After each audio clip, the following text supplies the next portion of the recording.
I said something that irritated the shit out of Kobe fans, even though I'm a Kobe fan, right? I said something that irritated, but that is a metrics. When I said 3 of his championships, he was a sidekick. And everybody's like, oh, he was never a sidekick. He was only 21, 22, and 23. Those championships. Shaq was the dominant force. Gilbert Arenas just launched a wild claim that shook the whole NBA world. The former All-Star went on his show and straight up called Kobe Bryant a sidekick to Shaquille O'Neal during the Lakers' first 3 titles. And that hit like a direct shot at the Black Mamba's legacy. The reactions came in fast and loud. Former teammates, fans, and analysts jumped in to defend Kobe, but Arenas isn't moving an inch. He's standing on his take, pushing it even harder, and every new debate is turning more intense by the day. I said something that irritated the SHT out of Kobe fans, even though I'm a Kobe fan, Arenas said on Gil's Arena. Every Superman won when they got the perfect partner. When they got the perfect partner, that's when they won. When I said 3 of his championships, he was the sidekick everyone's like, he was never a sidekick. He was only 21, 22, and 23. Those championships, Shaq was the dominant force. Arenas kept going, claiming Kobe was treated like a sidekick, a Robin, or the next Scottie Pippen, instead of a 3-time champ. That Scottie Pippen comparison is what made things explode even more. He was only 21, 22, and 23. Those championships. Shaq was the dominant force. The former Wizard star is basically arguing Kobe's first 3 rings don't mean the same because he wasn't the top option. But that logic crumbles fast. Since when does being young take away from real championship impact? Now let's look at what this so-called sidekick actually did in those runs. In the 2000 finals against Indiana, when Shaq got injured, who stepped up? Kobe dropped 25 per game and took control when it mattered. During the 2001 playoffs, Kobe was on another level. He averaged 29.4 points, 7.3 boards, and 6.1 assists. Nothing about those stats screams sidekick. Those are straight superstar numbers, but Arenas keep sliding past that like it doesn't matter. It's like Scottie Pippen was Scottie Pippen. No, if he scored 28 points and Jordan scored 30, we still know who's number 1 and number 2. We still know who's doing the heavy lifting. In the 2002 Western Conference Finals against Sacramento, Kobe was flat out unstoppable. He put up over 26 a night in a brutal 7-game battle. No so-called sidekick drags a team through a series like that, especially under the bright Los Angeles lights. Then comes Gilbert Arenas with another twist, claiming the sidekick tag was media sabotage, created to protect Michael Jordan from Kobe's rise. That's where his take gets messy and confusing. He's basically saying the media built this whole story to keep Jordan on top, yet he's repeating the same story himself. But we know who Robin is in this instance. Right? So his 5 rings is still Robin rings. That's an opinion. But I know, that's the opinion. I'm about to say, yeah. People forget that during the Shaq years, Kobe was often disrespected and painted as the second option, even though he kept proving he was more than that. And Arenas doesn't mention that Kobe later won 2 more titles without O'Neal, this time as the unquestioned boss of the Lakers. So what is it, Gil? Was the sidekick label unfair media talk, or was it real? You can't play both sides. Ron Harper, who played with both Kobe Bryant and Shaquille O'Neal near the end of his career, definitely isn't rocking with that sidekick narrative. Harper actually played with both legends and saw their whole dynamic up close, so his voice hits way harder than someone talking from the sidelines. Former teammates know the real story, who stepped up, who led, and who controlled the moment during those championship years. When guys from the actual locker room push back against this sidekick talk, that tells you everything about how shaky that narrative is. The opening kick, and here is Kobe Bryant. And there is the first field goal One sports fan even added, "No surprise when losers talk. They try to bring down winners." Another supporter said Arenas keeps getting more disrespectful about Kobe as time goes on, adding, "You wanted to be that guy, bro. It's cool." The backlash has been fast and fierce. People are questioning Arenas' motives and pointing out the irony of someone with 0 championships criticizing how champions won theirs. Kobe Bryant fans have been flooding at 3-time All-Star Gilbert Arenas ever since he compared the Lakers legend to Scottie Pippen. That comparison hit hard because it suggests Kobe wasn't a true primary option during his prime, something fans and former players completely disagree with. And when Vanessa Bryant and Matt Barnes jump into the conversation, you know this drama just crossed the line. Bryant able to beat him off the dribble and rejected. To play the game defensively. Kobe Bryant's all-league defense comes in from behind. In Los Angeles, Kobe up against Wade. They clear it out. He'll go past Wade. The follow-away. All even. Vanessa almost never reacts publicly to people questioning her husband's legacy. So when she speaks, it's serious. Her involvement shows how deeply these claims hit the Bryant family and the people who loved Kobe. Matt Barnes, stepping in, adds even more weight. He battled with and against countless legends, so his words carry real value. Arenas tried to defend his take by bringing up Dwyane Wade, using Wade's 2006 title run as a supposed example of a young player being the primary option. But that comparison falls apart quick. Wade was 24 in 2006, not 21 to 23, like Kobe was during those early Lakers championships. So if you were a superhero, what would you be? Who would you be? Batman. So then is Pal your Robin? No, Pal else. Kobe and Wade had totally different situations and teammates, so trying to compare their paths makes no sense. Every championship run has its own story. If anything, the Wade comparison actually exposes the flaw in Arenas' argument. It shows how crazy impressive Kobe was for dominating at an even younger age than Wade ever did.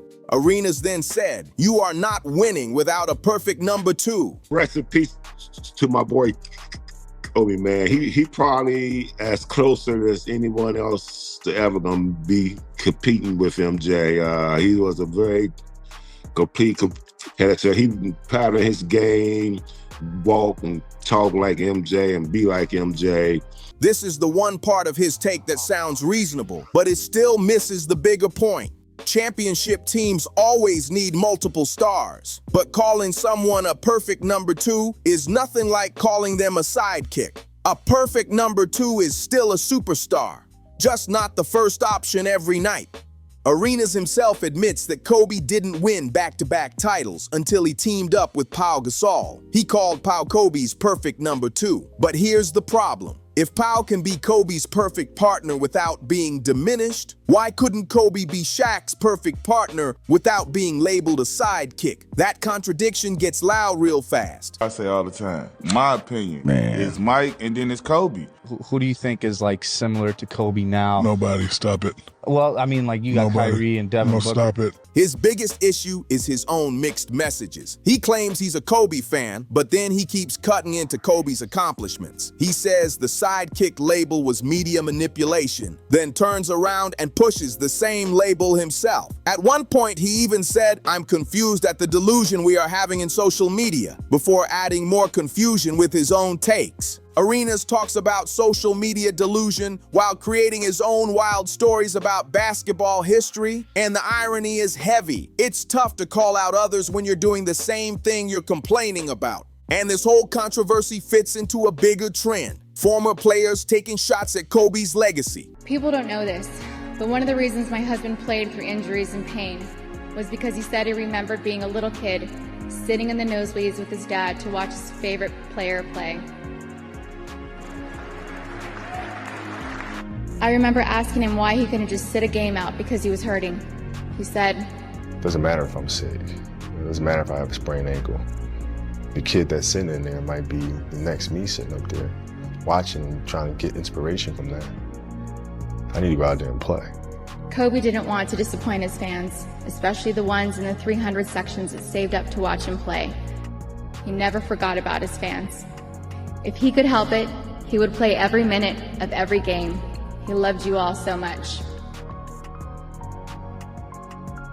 Tracy McGrady once claimed he was just as good as Kobe but didn't get the same chances, while Arenas keeps dropping this sidekick comparison, trying to line Kobe up with Scottie Pippen. Why are players who never reached Kobe's level suddenly trying to tear down his legacy? The pattern is starting to look obvious, and honestly, it's embarrassing for the ones doing it. This isn't real analysis anymore. It's people trying to rewrite history because they never had a place in the championship spotlight. And when you look at Arenas, the motive starts to show. He was a crazy talented scorer, no doubt, but he never won a title, never proved he could lead a team to the promised land. When someone can't elevate their own legacy, the easy move is trying to drag down someone who actually did big things. And that's exactly what this feels like. Iverson said he had Kobe at 2, and Stephen A. challenged that. What makes Kobe special in players' mind, in a player's mind himself? We don't go by your stats. We don't go by the accolades. We go by how the person played, what was his attributes, right? So when you think about the greatest players of all time, 90, 80% of them have God gift, natural talent, ability, body. Jordan, 48-inch vertical. You got the big hand. You got LeBron,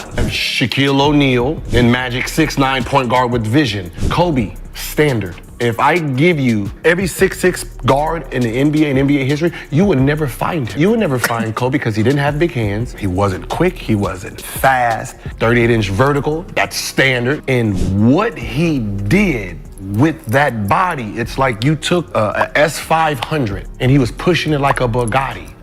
That's what we look at. We look at the normal person fighting gods. What makes it even worse is the timing. These shots are coming years after Kobe's tragic passing, when he can't answer back or defend himself anymore. And doing that now isn't just wrong, it comes off as straight weak behavior. Here's what Arenas keeps missing loud and clear. Championships are teamwork. No one wins alone in this league. Michael Jordan had Scottie Pippen, Magic had Kareem, Bird had McHale and Parrish, LeBron had Wade and Bosh, then Kyrie and Love. So why is Kobe having Shaq suddenly treated like some special flaw? The greatest legends in NBA history all had elite teammates. That's part of the game. So now Pau Gasol is at the center position. Nice pick and roll between.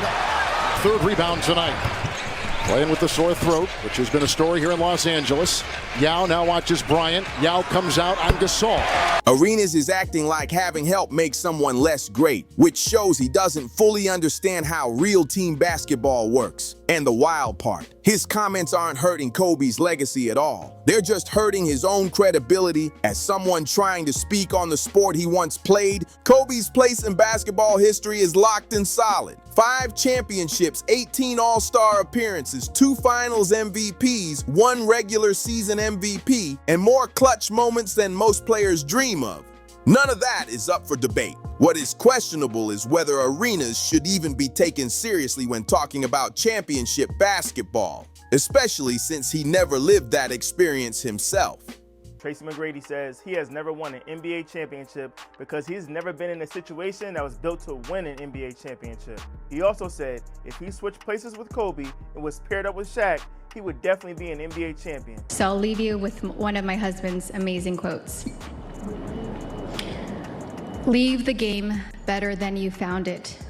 And when it comes time for you to leave, leave a legend. And that he did.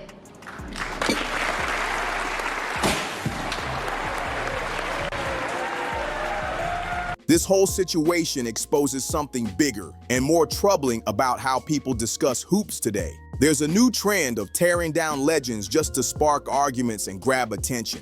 Social media loves shock value over real knowledge, and Arenas is feeding that beast with hot takes instead of genuine analysis. The sad part? Young fans hear this stuff and might actually believe it without knowing the real story behind those eras. The NBA community hasn't held back at all. They've been shredding Arenas' take. When former teammates and coaches step in and push back this hard, that tells you exactly how weak his argument is. Phil Jackson, who coached both Kobe and Shaq, has always praised what both stars brought to those championship teams. And Phil's perspective hits way harder than any outside commentator pretending to rewrite history. Even Shaq himself has defended Kobe's role multiple times. If the main star you're supposedly carrying disagrees with the whole sidekick narrative, what does that say? Work with Shaquille, because I understood that this was a big kid. He was a wonderful, joyful kid. He was only 27 years old.